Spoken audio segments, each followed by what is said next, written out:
Slow everyone. In our channel Asma English, we're continuing Omar's journey in part 3 of A New Beginning. If you followed parts 1 and 2, you know Omar's story from leaving his hometown, adjusting to the new city, finding his first friends, and discovering that he could belong somewhere new.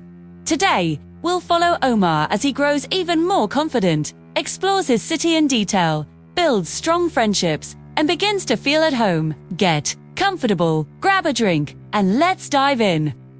In part 1, Omar left his hometown Al Nala behind, saying goodbye to friends, streets, and memories that shaped his life. In part 2, he arrived in the new city, overwhelmed by its size, order, and unfamiliarity. He felt lonely and isolated until he met Leo, who introduced him to Emma and Joris. Slowly, Omar began to adapt, connecting to the city and sharing his memories with friends back home. By the cultural day at school, Omar felt truly seen for the first time. Now, part 3 begins, where he starts building a life that belongs to him. Part 3. Finding home in a new city. The morning sunlight poured through the wide windows of Omar's apartment, reflecting off the tall glass towers across the street. The city that once seemed cold and intimidating now felt alive. Every sound, every movement, every shadow carried a rhythm he was learning to understand. Omar stepped outside, walking the familiar streets he had mapped in his mind. The tram clanged softly on the tracks. Vendors called out in languages that were slowly becoming familiar, and the smell of baked bread and roasted coffee filled the air. The little things caught his attention: the flicker of sunlight across wet pavement, the laughter of children playing near the fountains, the way a pigeon cooed as it strutted across the sidewalk. He made his way to the sports club, a place that had quickly become one of his favorite parts of the city. The gym buzzed with energy, the thump of basketballs, the clatter of weights, the shuffle of sneakers across polished floors. Marcus, his coach, greeted him with a nod and a warm smile. "Ready to push yourself today?" Marcus asked. "Always," Omar replied, his voice steady, confident.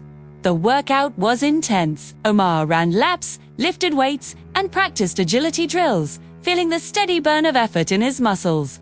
The sweat on his brow, the quickened heartbeat, and the exhilaration of exertion all made him feel alive in a way he hadn't expected. But beyond physical strength, Omar felt something else: growing confidence, resilience, a sense that he could tackle challenges both in the gym and in life.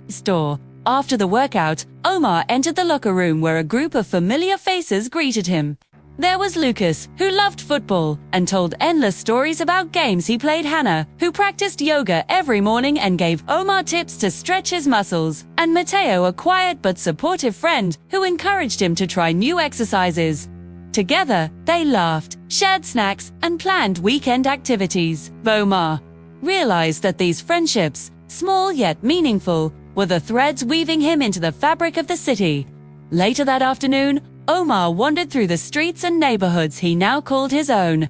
He passed the park where children kicked soccer balls and couples walked dogs, the cafe where the barista greeted him by name and knew his favorite order, and the 3-story library that smelled of old books and polished wood.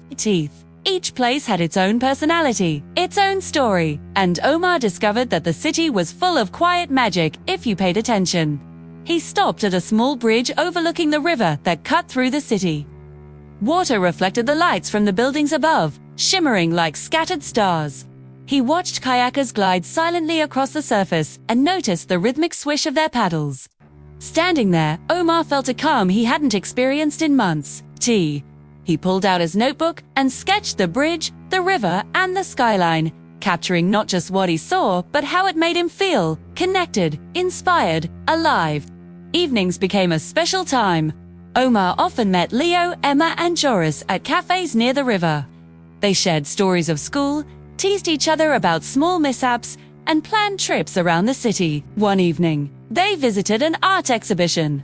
Omar's eyes widened at the paintings, sculptures, and photographs that depicted emotions he recognized but couldn't always express. For the first time, he realized that this city offered not just survival, but inspiration. Weekends were spent exploring hidden streets, tiny bookshops, and markets full of spices, teas, and fruits he had never tasted before. Omar took note of every detail: the color of awnings, the way sunlight struck the cobblestones, the pattern of tiles in small coffee shop, the sound of live music drifting from a street corner. These observations, at first subtle, gradually built into a deep familiarity, a sense of ownership and belonging he had felt in the early days.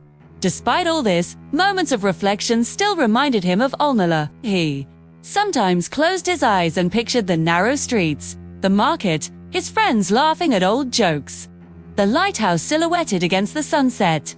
But unlike before, these memories no longer carried a sharp pang of loss. Instead, they blended with his new experiences, creating a richer, fuller life. Omar understood that home wasn't about choosing one place over another. It was about integrating past and present into a single, living identity. One particularly rainy evening, Omar returned from the gym, dripping wet and exhausted.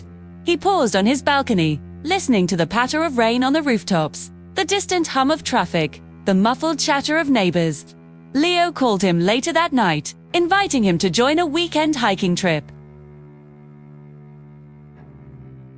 For the first time, he felt real excitement for the future, not anxiety or fear, but anticipation. Before going to bed, Omar wrote in his journal. He wrote about his friends, the streets, the gym, the cafes, the library, the river bridge, and the rain.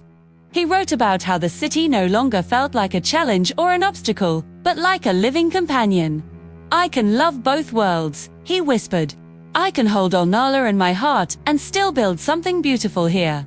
The night passed quietly, filled with reflection, and Omar slept with a sense of calm and hope. The city was no longer alien. It was a place of friendship, growth, and dreams.